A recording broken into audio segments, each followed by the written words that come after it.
Hello and welcome to the Knowing Show. I am your host, Christine Marie. Tonight we are diving into a potentially opposing conversation where Henry Sims and I are taking kind of two different sides of the aisle, and we're really looking at the core of the human being, the what constitutes the human intelligences, which are the intellectual, emotional, spiritual, and physical intelligences, as we talk about at the show. And Henry brings a unique perspective, but it's all under the guise of where and how do we find fulfillment?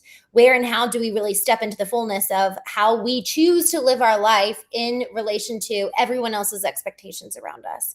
And Henry is an expert brand architect. You know, Henry, you see people so well, and then you bring their stories to life by way of video and website design, and you obviously are standing on a legacy yourself with your dad, and you've really created your own personality and brand in the face of a lot of expectation and a lot of people's opinions around how you should live and how you should show up. And I'm so glad you're here, my friend. Thank you very much. I'm excited to be here. Anytime that we get to chat, it's a pleasure. But man, you ask questions that always make me think a lot deeper. So let's see what happens. Well, it was fun preparing for this show, Henry. You know, a lot of times, it's easy for us to stay in our own echo chamber, and sometimes we Mhm. inevitably end up finding people who think like us that will come on the shows and have conversations. And we've been in very similar environments and rooms in relation to the marketing conversation, but we've also Mhm. been having more conversations around kind of the inner architecture of the world. We're talking about brand architecture, but it's also considering the inner architecture. And as we were in the green room just prepping for this, you made a comment. You're like, I think that I'm going to be bringing a different perspective than you do. And I'd love to just kind of step back and hear a little bit of your Genesis story, because you've had a very unique life. And I think that even understanding that unique angle that you bring will set the stage for us to have this conversation, and we can hopefully have a healthy debate. Okay. Okay. Gosh. How would you like, what elements to my story would be helpful? Are we looking at why I do the work that I do? Are we looking at what makes me who I am today? What would best Mhm. contribute to that story? I would love to hear some formative moments for you Okay. in growing up, and like how did you shape how did they shape who you are, but then the choices that you've made in terms of who you've decided to be as a result of them. Okay. Goodness. All right. Well, then let's see. I grew up in an entrepreneurial family, and that plays a big role because that's kind of steered the direction professionally, but also me as more of a sequenced and less of a risk taker.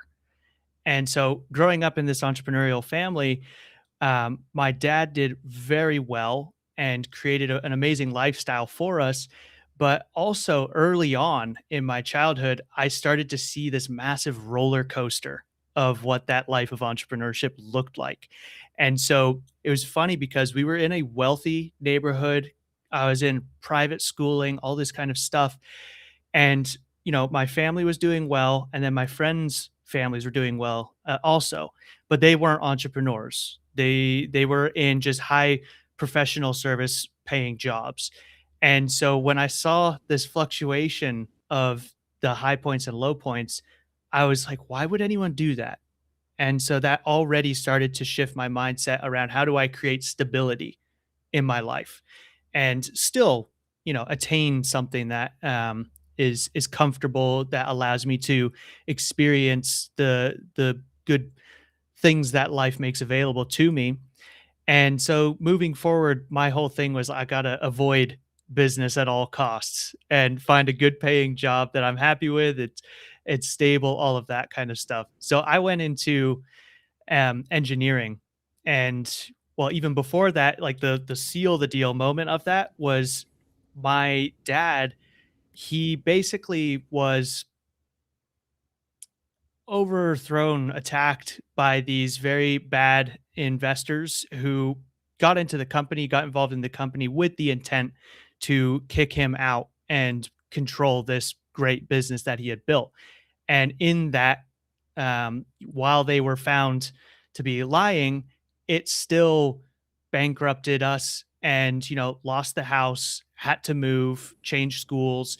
All of a sudden, just a total change of life and scenery, and no longer, living in that very upper echelon.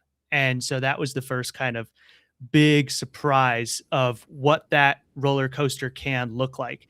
Mm, So I went through schooling with like, what are the opportunities to create stability in my life while still enjoying it? And went into engineering because I love tinkering on things.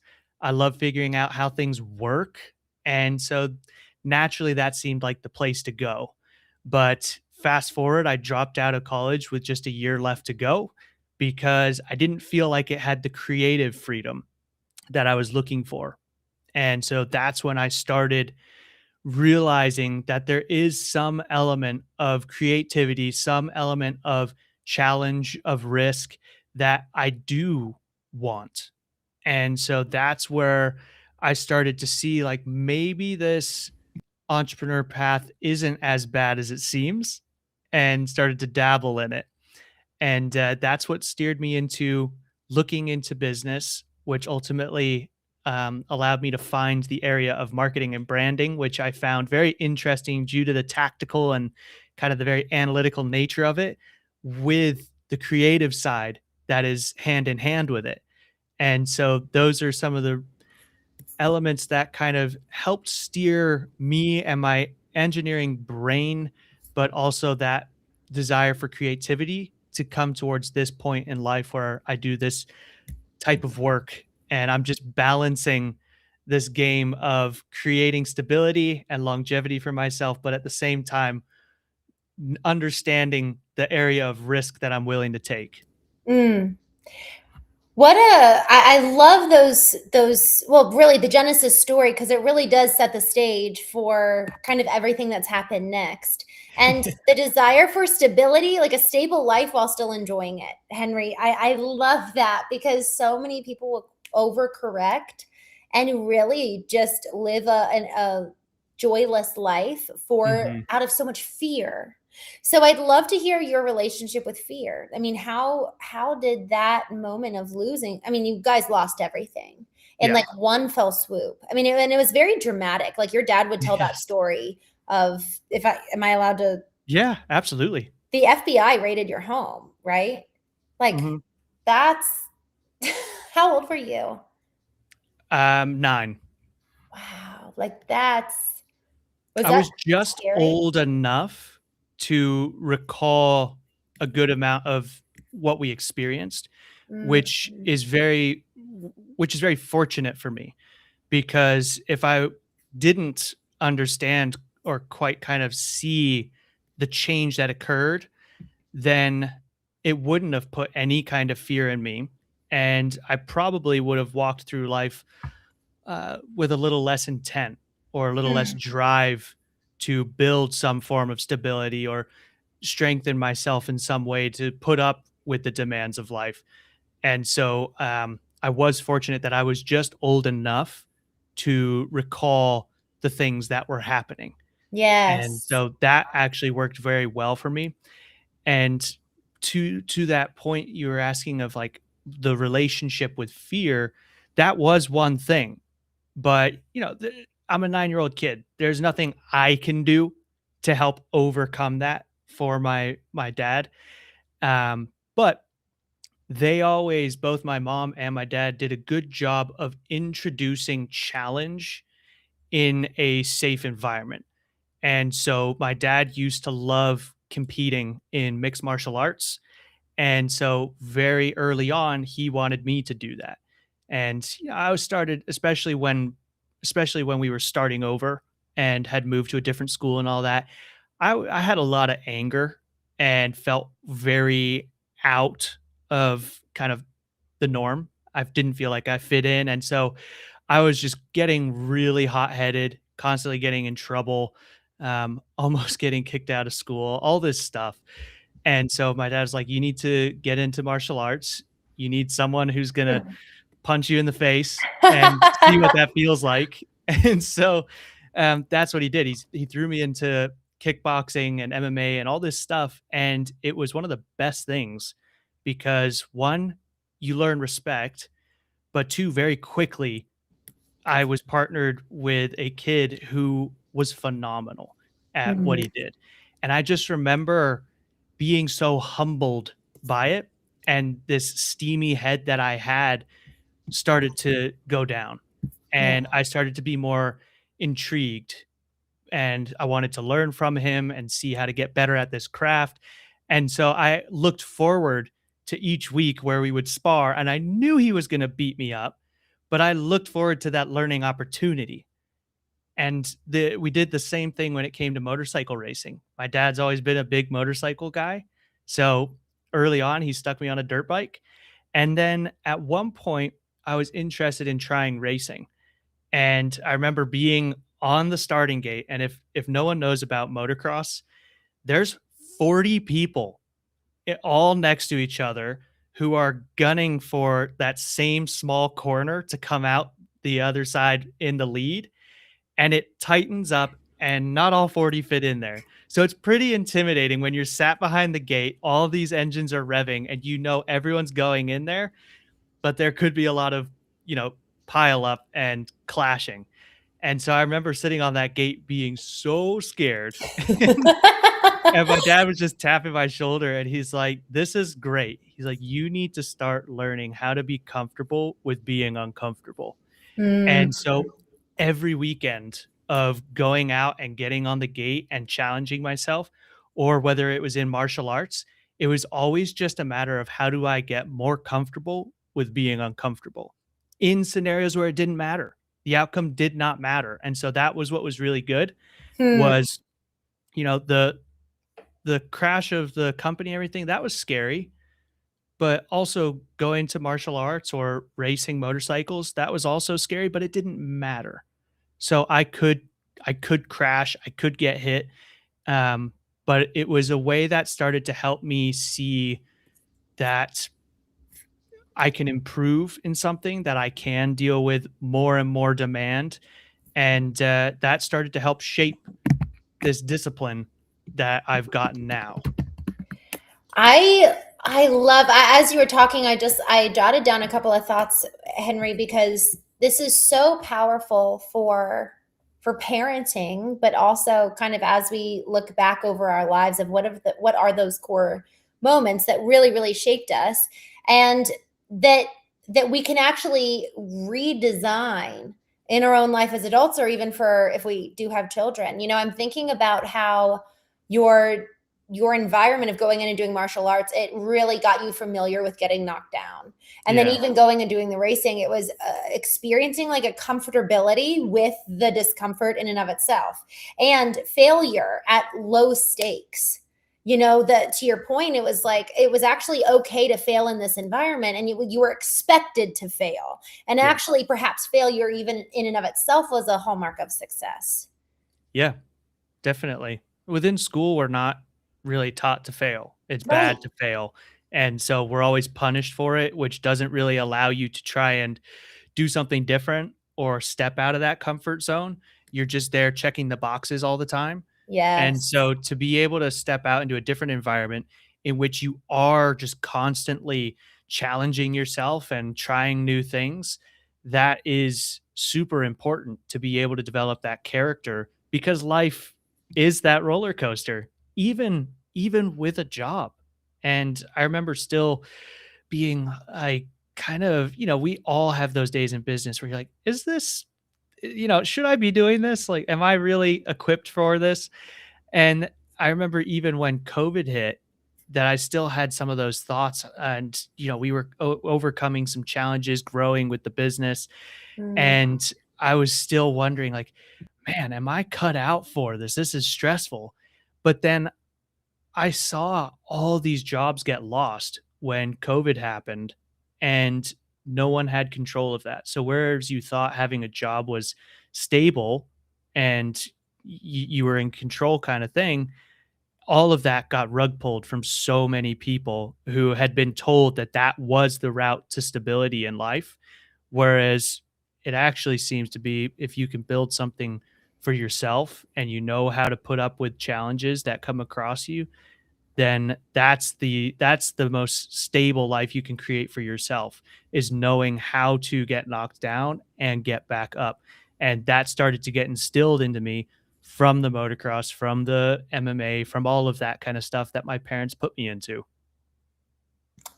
Word. I was about to ask you, how would you define stability? And you just gave it to us. I really, really, really love that. You know, it's interesting, Henry. I love that you use that word stability because you know, you think of control Mm, and trying to control your life, but it sounds like the way that you're defining stability is actually just a real comfortability with discomfort and really leaning in and applying all of your God-given faculties to be able to engage with the situation at hand. yeah. I think life is just way too unpredictable. You just don't know what's going to be thrown at you. So if you have the confidence, the wills, the skill sets, all of that to be able to walk into a challenge with that belief in yourself, that seems to be the way to create that stability. And like Mm. you said, be comfortable during that phase as well. So to that aspect of really kind of strengthening that relationship with yourself, because that's at the end of the day. And Henry, you know, I actually, you know, I asked you in advance, and I don't normally do this. Normally, I'll wait until we're kind of in the green room to ask this question. But I asked what was on your heart right now. Like, what are you really learning and leaning into? And your response was, you're really looking to step into a new level of leadership that you've never had to before, leading a business, leading your family after your dad passed almost Yeah. a year ago in Hmm. July, right? Yeah. And just rising to the challenge. And so, my gosh, like how do you cultivate that relationship with yourself so that you can be someone that you trust? Sometimes I don't think you have much of a choice. You either step up to the occasion or you let it flatten you. And I don't think, the flatten option isn't one. And especially when others depend on you. So, you know, for those who don't know, I built a I built a brand for my dad that was incredibly successful. And then last year, he unexpectedly passed away from cancer. And it created this very,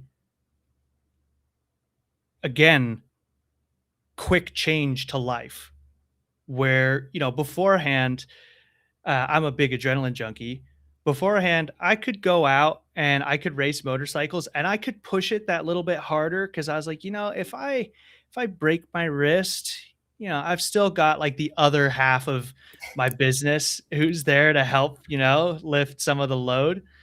But then when that fell away, it's weird when you're the only one in the driver's seat now. Mm, And so where like whether it's a spouse or whether it's a business partner or somebody that you rely on in life, when that disappears and you don't have that sounding board and it's only your decisions, that's probably been the toughest part for me because our yin and yang of how we operated was he was a very like I've got an idea, go, and there was not much other thought to it, which kind of sometimes put us into trouble. And then I was the engineer again, where it was like, well, let's look at the variables, let's map it out, and let's execute in a manner that we can then analyze, refine, and keep going. And so all of a sudden, I have to step more into the I have an idea, quickly get the minimum viable product defined through that engineering analytical side and go. And the figuring out how to do both sides of that for myself, of coming up with that idea, interpreting it, and getting it out quickly, has been one of the biggest challenges to for me to step into in this new phase where it's only me coming up with the ideas and executing and no longer a half and half relationship to be able to do that. mm. Gosh, I really resonated when you said when basically whether it's your business partner or a spouse and they're suddenly gone, it's like oh, like 50% is missing from this picture, from how Yeah. my life, my business was run.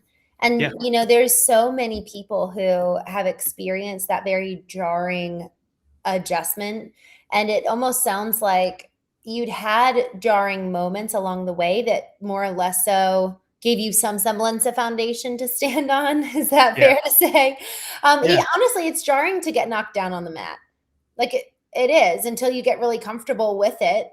And I just, as I'm thinking about this, how do you build trust with yourself?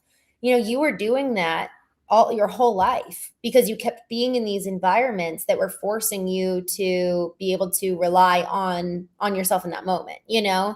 And then when it was like, okay, then you're put in this business environment with your dad where you could have someone else to rely on. But in one sense, I guess I want to ask you, the narrative that you formed around the world when the FBI invaded your home, and then a narrative that comes when your dad does pass. Yeah. How do you contend with that sense of, like, it's you against the world? Sometimes it does feel like that. Yeah. I don't know. I think that's probably something that will continue to cycle Yeah. because there's certainly days in which I'm incredibly optimistic and in a zone of gratitude Mm, because I had a relationship with my dad that was far closer than so many people in the world have with their parents. And so I have to be incredibly grateful that I even had that to begin with. There's many people who don't have a dad or they don't have a good relationship with their dad. And so for me to have not only had a good relationship, but to also together build our careers and lives over the last 9 years is so incredible. It's something that I will always be incredibly grateful for. mm, But then you can't help but sometimes feel like, well, damn, like that's not fair, that this was just taken away. And especially, sometimes I get angry with the thought of the doctors because they told us this was so routine that their success rate was like 99.3% on treatment for this particular cancer. And so they were like, 3 months, you'll be in and out, good as new, carry on with life. And that just wasn't the case. And so, it's, you always play these what if games in your mind. And yeah, sometimes you can feel like you've been cheated by life and that it's unfair. But then also, like I said at the very beginning, life just, you have not a clue what's going to happen. It's so random and there's so many variables at play. And so it's just a matter of like moments mm. and enjoying the moments in between all these little like hits that you have to take and come back from. Yeah. And so that's been the learning lesson amongst everything is being far more present and grateful for the good moments that you Mhm. find on the day-to-day basis. And so even for me, it's like making time to go and make my cappuccino Yeah. and enjoy some time outside. That is something that's super important to me to just break away, have time to myself, and just enjoy not only my coffee, but that fresh air. And I really like being outside. So that is a moment that I can make sure to practice each day and helps to, deal with anything that might be pressuring you otherwise or making you uncomfortable otherwise. Mm. So I think I've been better at recognizing the good that is around me to help combat when you feel like the world is against you. Mm. I really, really appreciate that, Henry, because I think that that's an art form that many of us don't hold.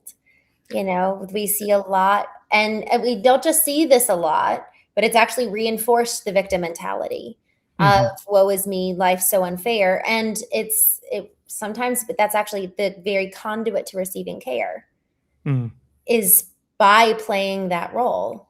And so I guess one question I would have for you, this whole like I love the example of the cappuccino. And for those of you who don't follow Henry but need to on social, he's a coffee connoisseur.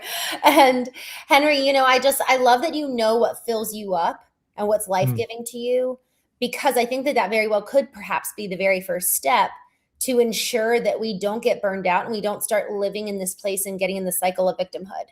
When yeah. we can actually self-soothe, like literally administer our own bandages to the wounds or to the pain or whatever, rather where it removes addiction towards dopamine hits externally, it ensures that we actually can tend to ourselves. And it there's a I think that that alone further builds on self-trust. Yeah. Yeah, the as you always call it, of knowing yourself, Mm, the more you can do that, the better that you know what lights you up, yeah. the more you can build that in to your schedule, to your routine, to your life in general, and make sure that there's those parameters that allow you to live life a little bit more on your terms I amongst the love chaos. that. Well, and it's interesting, I talk to, so I'll host the knowing retreats, and I'll have some real affluent people attend, and Mhm, so many of them do not feel like they're in control of their own life. mhm, yeah, So to this point of, but it's there's a difference between controlling our life versus finding stability in our life. There's a comfort and peace in stability. And actually, I think that the micromanaging and trying to predict and control actually leads to more fear. It leads to a further clinging rather than intentionally building the life that we would like to have, knowing how we fill our own cups, but also letting go. It's like that fine art of like, I'm going to do the work and be responsible to put this in place, but then I'm going to mhm, also let go.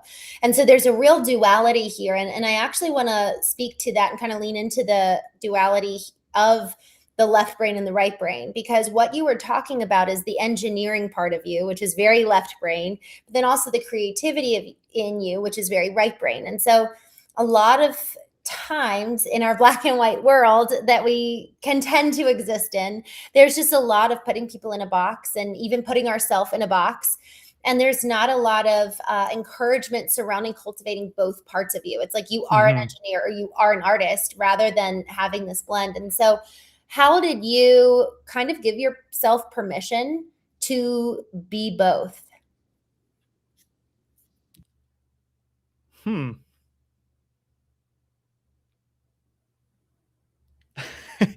I don't know how to clock that exactly. I just knew that I lent so hard into the one side of engineering that when I realized that I wasn't fully fulfilled from it, Yeah, it was just obvious enough that, well, I need to also step out into something not so technical and have a little bit more freedom on the projects or the work that I'm doing, and even the life that I'm building as well. And I right. like trying different things. I realize that when I do the same thing over and over again, which is quite necessary within engineering, you have to spot things, you have to improve upon them, and every calculation has to be correct. That's again where we Mm, were talking about failure in engineering. Failure is failure. yeah, In a lot of true. business, failure is a lesson, right? But if you get a calculation wrong within engineering, it can be very bad. And so that was another one of those things where I was like, oh gosh, this is just so, it feels so limiting. Even though I do love engineering and I did enjoy it enough, but I just knew long term that it wasn't going to be the life I wanted. So Yeah. I had to start looking more at, because at that point, and I feel like I still, to a degree, I know more of what I don't like in life and what I don't want to do than what is the perfect thing that I want or the exact target, because there's so much available. It's just, it seems impossible to know every opportunity that's out in the world. So the better I can get at, no, this isn't something I'm interested in. This isn't something I want to do. This isn't a place that I want to live. Setting those parameters of what you don't want life to be Mm, mhm. allows the path to get a lot clearer. And so, I think I knew enough that I didn't want to stay in just the engineering lane, to look outside at what else was available. And in doing that, it was just about being a sponge. And so I was reading a lot of books. I was watching YouTube videos about different types of businesses. I was going to different events and just listening to the discussions that they were having and trying to see what pulled my interest. And then I do remember being in a meeting where they were talking about marketing, and all of a sudden they started talking about the Facebook pixel. And they're like, yeah, we'll put this on your website and then we'll get these ads to make sure that once someone leaves, they'll get these ads again. And I was like, whoa, whoa, whoa, whoa.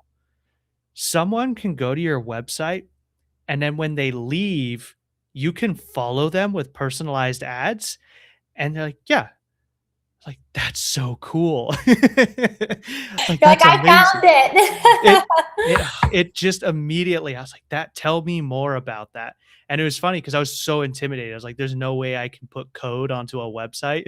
And then now it's like, bam, done, It's easy stuff. But that was being in that sponge mode of just Yes. looking at what was around and then seeing what grabbed my interest led me to that more creative zone. Hmm. And then fortunately, my dad needed a lot of the marketing skills that I was starting to develop as I was going down that route. Yeah. And that's how we started the discussions around helping him build his brand in this new venture from the old concierge into the speaking, coaching, all of this space.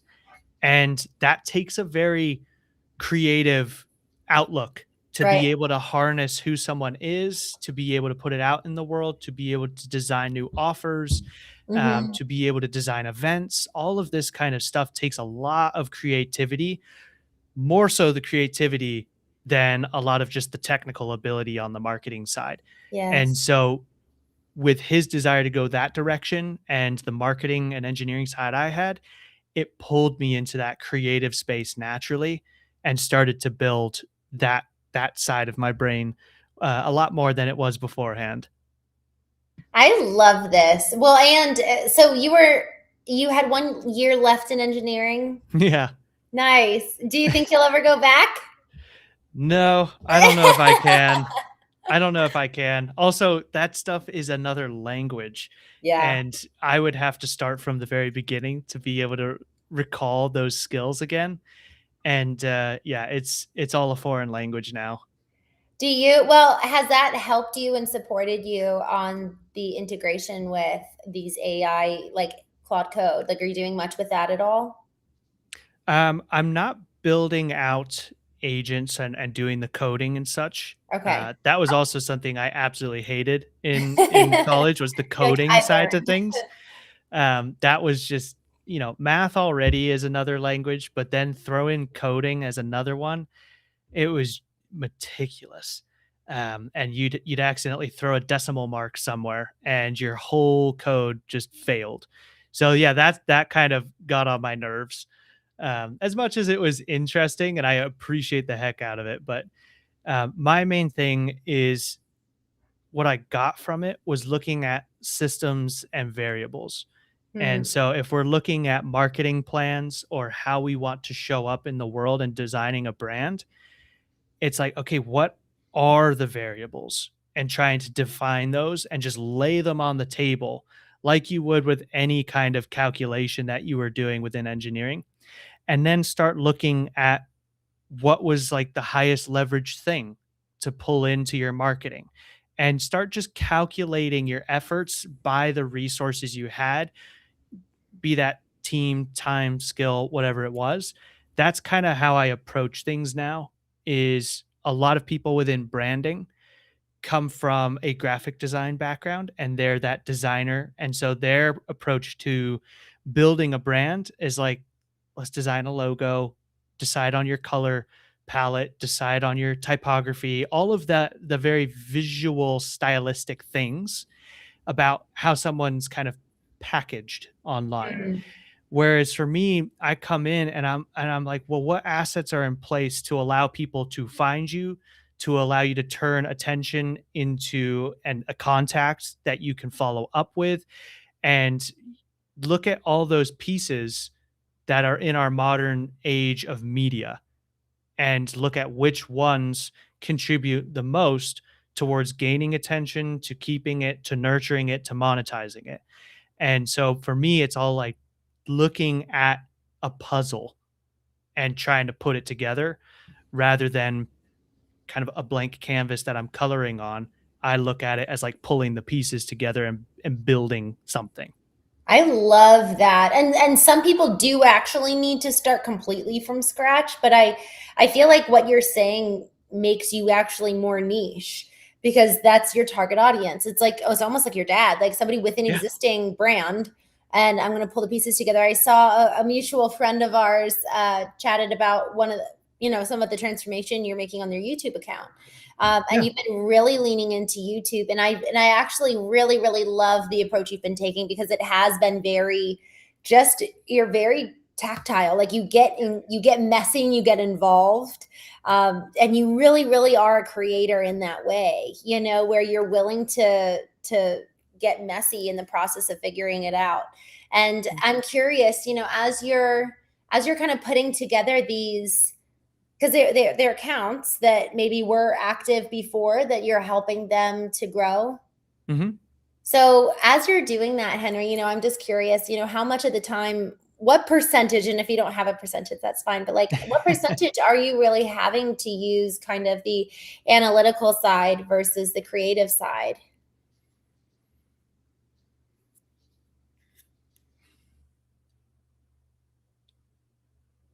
I think it's very much tied together quite equally because the data that I see influences creative direction as well. So I'm constantly looking at what we did, why we did it, what the response was, and looking at the numbers that we can use as benchmarks for continued growth or improvement. And that influences very heavily my creative decisions. And then I spend tons of time trying to figure out how do we design a thumbnail that taps into this next emotional trigger that we want or this next topic that we're creating. And then it's a constant cycle of that partnership between the data and the creative.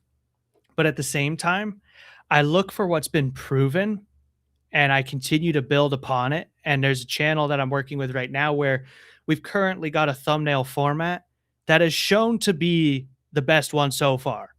And so, each video that we create, like, cool, that format is going to be our go to. That's our default of now where we start.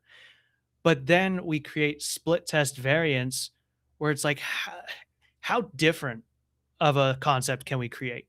Like, what's something else we can try? And so I go back to like, what are the variables that I can utilize on this thumbnail?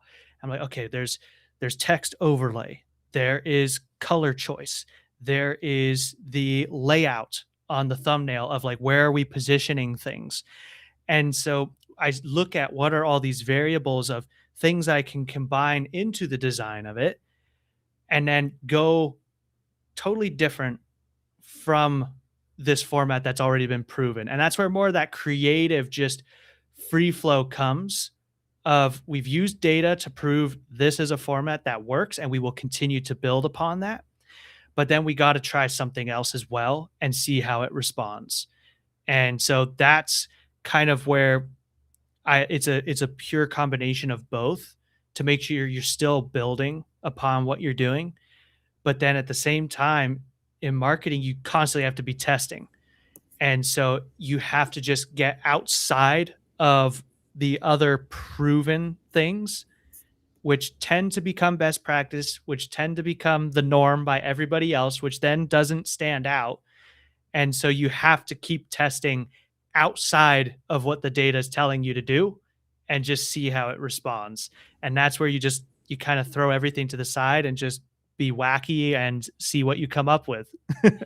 I love, love, love that you brought that up, Henry. And this is where, if we're solely relying on AI to tell us what to test and what to try, we can never do something truly Yeah. of real ingenuity, because AI can only produce that which it has data on, and Hmm. therefore it's already been done.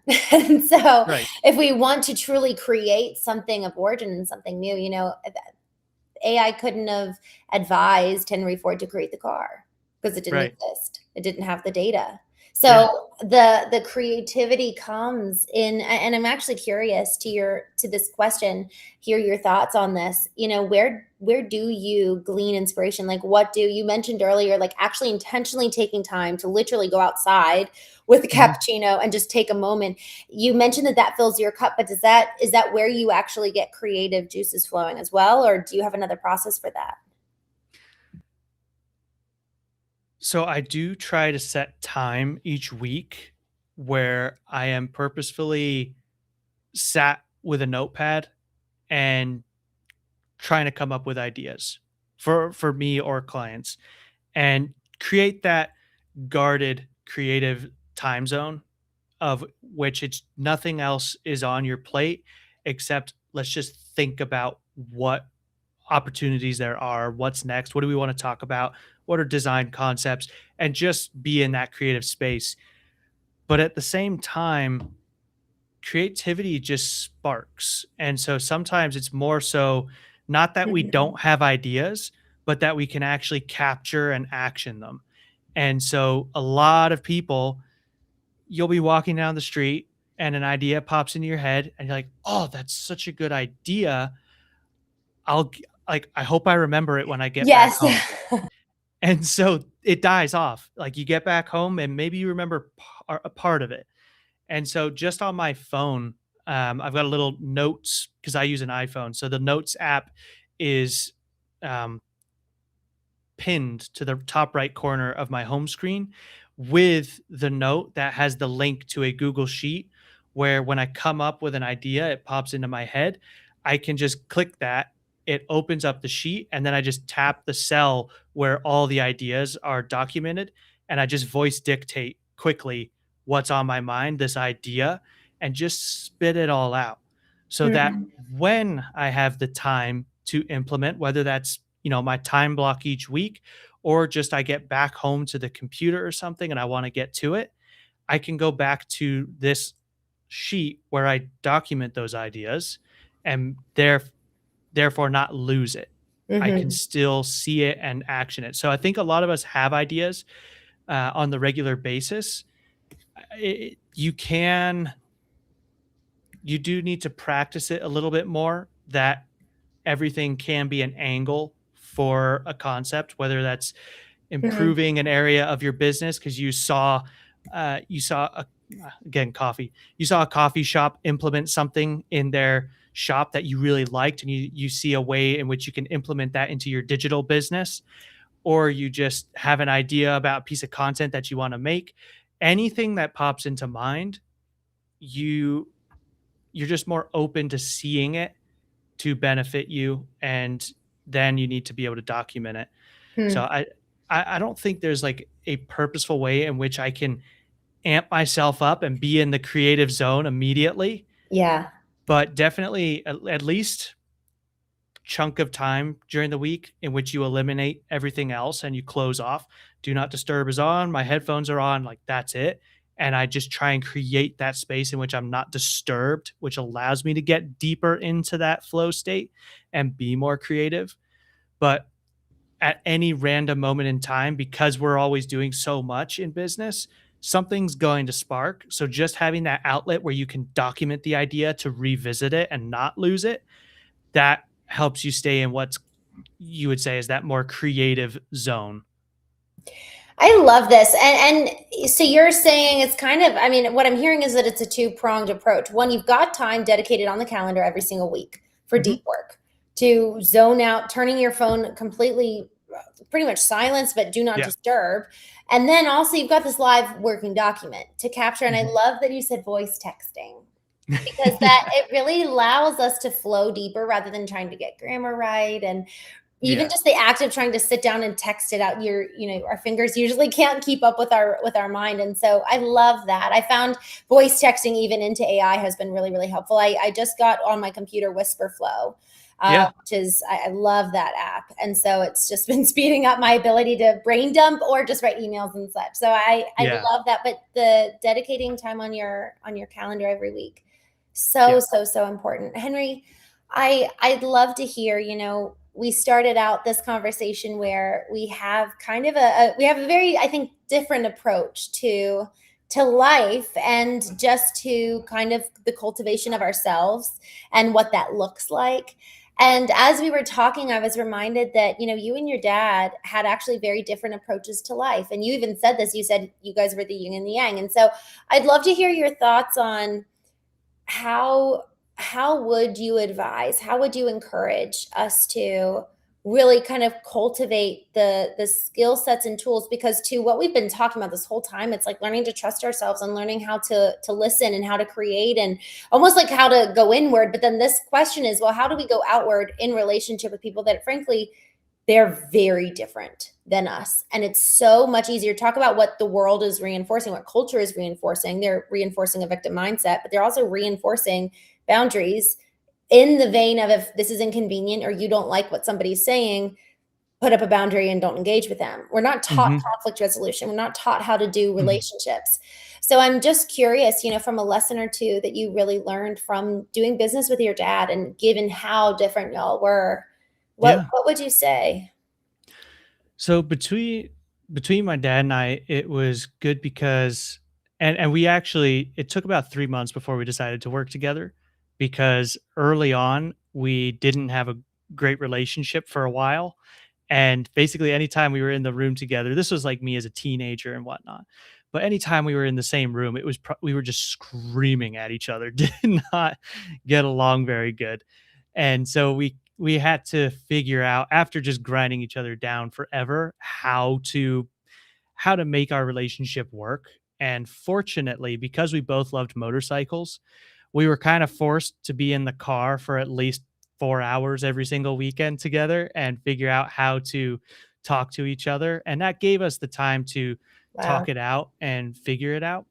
But it was, if it's family, if it's business partners, if it's team, then it's a matter of understanding the big picture of what you're all contributing to.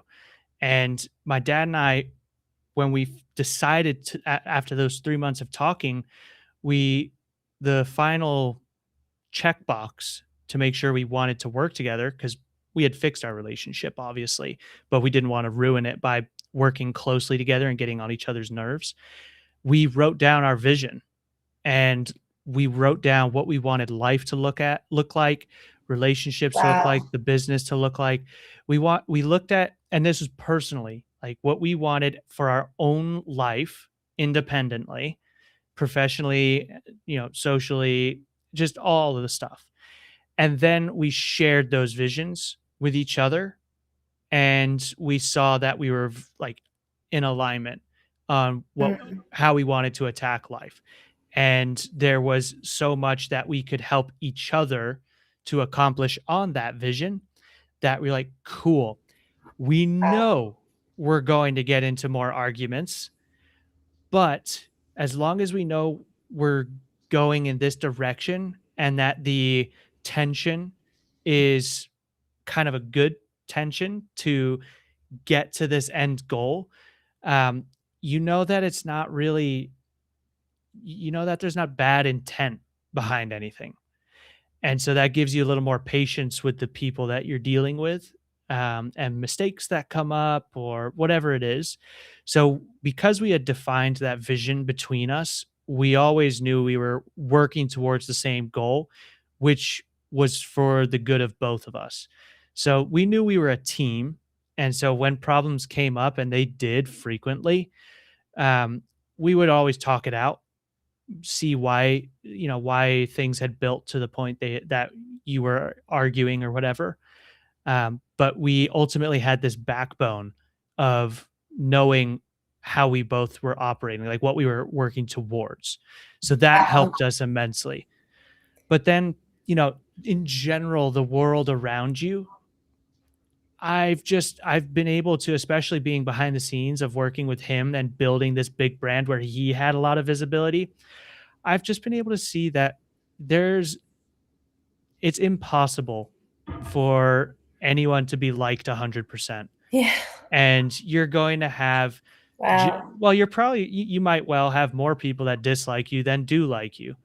And so it's just about knowing that that's okay, that people have Yeah. different opinions, that they have different things going on in their life. That's another one that I've realized is you just have no idea what challenges people are putting up with, and they might be having a really bad day. And so, Mhm. those times I live in LA and traffic is ridiculous. And there will be someone who just zips through Yeah. traffic and cuts you off.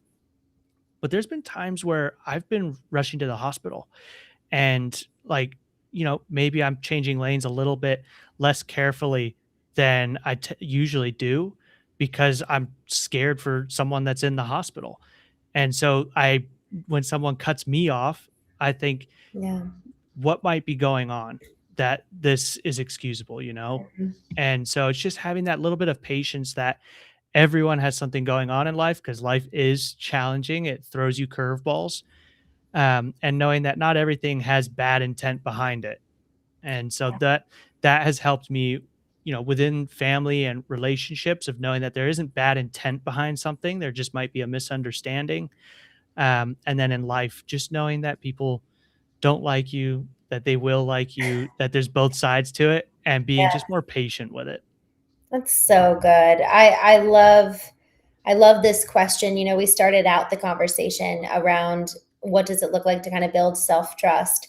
And I guess Mm, at the end of the day, in order for those relationships to exist, it's do I trust that you love me? yeah, Like, do I actually believe that? yeah, And to that point, what a brilliant exercise to create your visions separately, quietly, and then come back together. And are we heading in the same direction? yeah, Someone here in the comments said it's just easier to quit, and it is. totally. It's It's so actually much much easier. easier. Yes. Yeah, but Yeah. you don't get that luxury a lot with family. Yeah. Right. Well, and gosh, Henry, what a blessing you didn't. I mean, if I Yeah. may say so, I mean, you didn't know how long you had with him.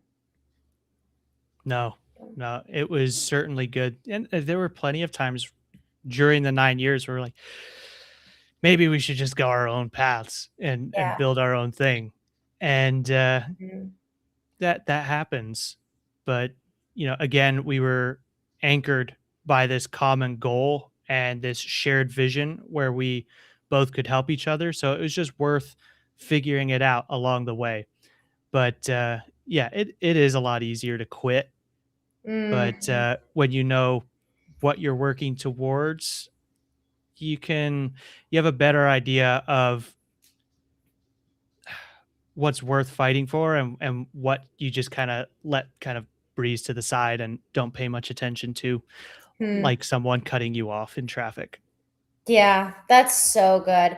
I had this thought 2 weeks ago. Like, do we have a vision bigger than ourselves?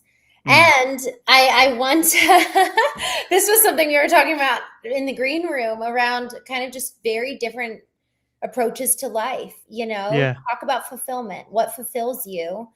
And you mentioned this desire that you have. I want to. I think I wrote it down. Um, Desire for stability while still enjoying life, and like mhm, you got this big bucket list, and yeah, that's how that's fulfilling to you is to knock those things off and to enjoy life and to experience it, to have connections with people, not to see your name in lights. And mhm, that's very different than, well, I don't want to say that your dad actually did seem to experience life very in a large way, but he also loved to have his name in lights. And so to approach and hold two very different perspectives where it's like you guys had similar trajectories of where you guys were going, but to hold, what is it, respect for someone else's vision when it's very different from you, or their desire to have their name in lights? Like, what is the quality that's necessary to come arm in arm with somebody who fundamentally wants something very different than you? there just needs to be enough common ground, and so, like, for us, business was in full alignment, and Mm, we had perfectly complementary skill sets and mindsets that would move the business forward.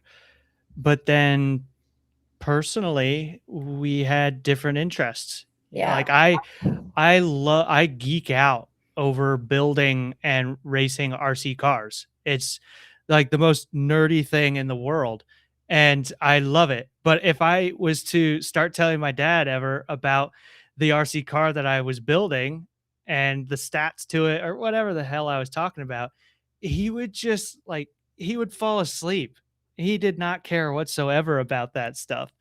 And so, it didn't matter. We were working towards a common goal, and we both had our interests, personally, that allowed us to just recharge and then show up for that common goal again. And I think it's good to have these side hobbies and things that allow us to just disconnect from the work that we're doing, and it's just something different that doesn't matter, that you can just lose yourself in, and then you get to show up back to where something does matter, recharged and ready to go. And so, even with the RC racing, my brother teases me. He's like, "Why do you put so much effort into building and tuning these cars and you like never race them?" And I was like, "Well, I like driving them, and I don't care for the competition because I don't need a trophy. It doesn't matter to me. And it's just something I get to show up to the track, drive, listen to some music, work on it. And it's just, I get to lose myself in something that doesn't matter, but I get to have some fun with getting better at it. And then business is like the competition that matters. And so that's where I compete. Everywhere else, it's just a fun little evolving hobby of my own where I get to play around. That's where I like, there's a friend of mine, and he's all about scheduling time in your week to play. And we lose so much of that as we get older and have more responsibilities and larger responsibilities as well, that we lose the ability and we don't make the time to play. And so that's what I try to very intentionally do, is that at least once a week I get out and I go play, whether that's mountain biking or the RC cars or whatever it is. That has been very helpful. I think I probably deviated from your question quite a bit, but I love it. I love it. And our dear friend Adam on Facebook says coffee also helps you recharge. it sure does. Yes, it I love does. it. And it's interesting. Charlie here in the chat says I recharge by sleeping. I ride horses, drive a bulldozer, and fish. And it's Oh, so cool. important that we know those things because, to your point, when it's really this duality. I think of it as aligning vertically, like remembering what is the vision and actually charting Mhm. that out, Henry. So many of us don't do that. We actually are Yeah. just kind of doing the next right thing, which is good and important, but to know where we're going and to really have a destination in mind. And then, okay, well, what's actually going to fill me up? And it's like gas in the tank to get there. And Yeah. once we get vertical, then we can engage horizontally with others and say, oh, does my vision align with yours? Can we do this thing together? And then Yeah. if we are heading in the right direction, okay, now is that going to be enough to help us power through when the going gets hard? You know? Yeah. You the When I first wrote my vision, it Mm, was not good because there was so much bias of what like kind of the normal, I guess, stereotypes of work and what's expected of you in life as an adult, and that you must work at least 8 hours a day and all this kind of stuff. And so when I first wrote my vision, it had basically full on work days. Like for me at that time when I wrote my vision, I was grinding definitely like at least 12 hours a day. And so then when I wrote it, I was like, I'll just bring that down to 8 hours a day. And my dad's like, that's like, you don't want that. You're writing that because it's more like expected by the norm. So I was heavily biased by it. And he was like, just, pretend it's a Saturday, where at least we don't expect people to be working as much. And he's like, at least write out your perfect day as if it's a Saturday, And so I did that. And it was like, it had my exercise and it had some other elements in there, like driving down to the beach where there's a coffee shop I like and enjoying a nice brunch. And then after that, heading over to the RC track and just tinkering around. And then I come back home, put in like 4 hours of deep work in different areas. And I wrote this out in a lot more free form, like less parameters and bias in it. And he was like, cool, that's the perfect day that you need to work towards. And so I looked at that perfect day and it was like, how much of this can I do now? Yes. And start inserting it into your daily life. I love Or that. even, every other day bringing something in. You're always working up towards creating some form of freedom in your life. Yeah. And so we can't neglect that. But rating this just big dream, what is the perfect day? And by the hour, like you write down the time in which you wake up and then how each hour of your day is spent. And Hmm. then you can look at that and you're like, this hour of going out to the coffee shop down the road, could I not insert that into my workday already? Hmm. And look at that. And then now you're starting to build that perfect day on a much more regular basis. And it helps you to create parameters on the work that you do within your business. Hmm. If you're if you cannot get out and do something, or like if you can't work a certain smaller amount of hours in the day, okay, I need to get things off of my plate. Like where am I spending a ton of my time where it's not worth my time and I can outsource it to somebody else? Now you've reclaimed some of those hours to go and do that coffee run. And Right. so it allows you to build the business as an asset to you and Hmm. fueling the life and perfect day that you want, rather than just building a money machine. That Hmm. is, like you said, that's where people build something that is super successful, but they don't feel fulfilled from it because it wasn't built with the intent to support the life that they want to build. And we are kind of shaped into this belief that, just making more money is the answer to being happier and solves all your problems. But if you're building just this trap or glorified job that doesn't give you the freedom to do these other things you want in your day, then you won't ever be fulfilled. And so, my dad helped me a lot by using this exercise regularly of writing out your perfect day Hmm. and then reverse engineer it to the point where you know exactly how much money you need to make, exactly how often you need to work, and all of the other things that you need to be able to achieve it. And that's the target. So good. I'm gonna do that, and I'm so grateful that you brought this up, Henry, because when I turned 30, I wrote my eulogy, and that was such a good exercise. And I've been kind of reverse engineering it since, and it's grandiose and big. It's not as simple as today, you know. Mhm. And to your point on like, how would I choose to use my time? Well, I get to choose that. It's my choice. And, to this point of we can live as victims, I think we can do it so often because we don't realize, it's almost like we don't remember that the Mhm. power is ours.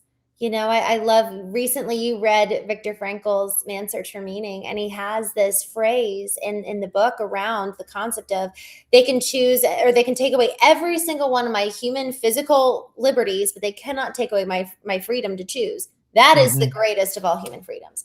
And it's choosing so often our reaction and our response, between stimulus and response is choice. So in so many ways it's that, but thankfully we are in for so many of us, we're in a culture today where we can choose what time do I want to wake up and how do I want to use my morning before I go to work. Even just Yeah. a choice like that, what time do I go to bed. Mhm. So there's a lot more choice and power to choose than we probably afford ourselves. Yeah. Yeah. I And that's where it's like, someone had said earlier, it's easier to quit.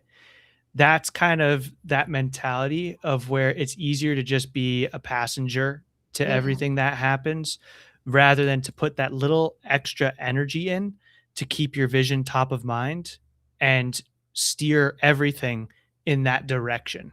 It does take that little bit extra energy.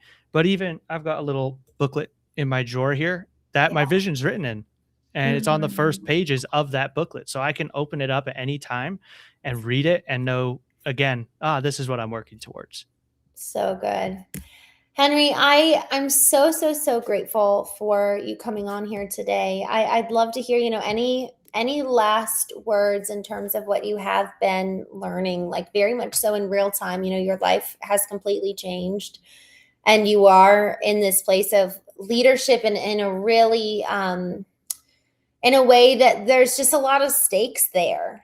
And I'd Yeah. love to hear, as kind of your closing comments around how are you maintaining and how are you pursuing that fulfilling life that is yours while balancing the expectations of those around you?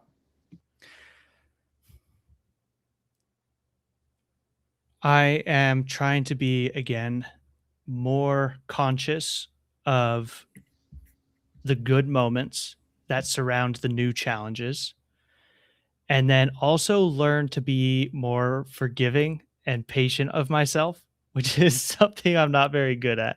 Pretty impatient, and I want to get things done right, and I want to get them done perfectly. But in this new zone, just moving and actioning is more important than the perfection. And so naturally, I'm making more mistakes or figuring things out along the way. And so learning to be more forgiving of myself in a new chapter of life and seeing it as that, as like, this is just a chapter, an opportunity for me to better myself, learn new things, um, learn about myself more, and just I think that's the big one, is learning to be more patient and forgiving of myself as I encounter new challenges and make more mistakes along the way. Wow, I feel like that's a whole other episode. Learning how to forgive ourselves. It's a hard thing. Yeah, but Yeah.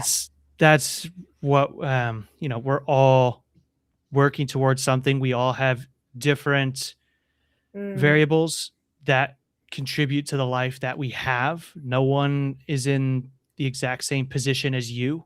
yeah. And so you can look outward at things that might seem so perfect on social media, but they really aren't. No, nothing is ever really that perfect.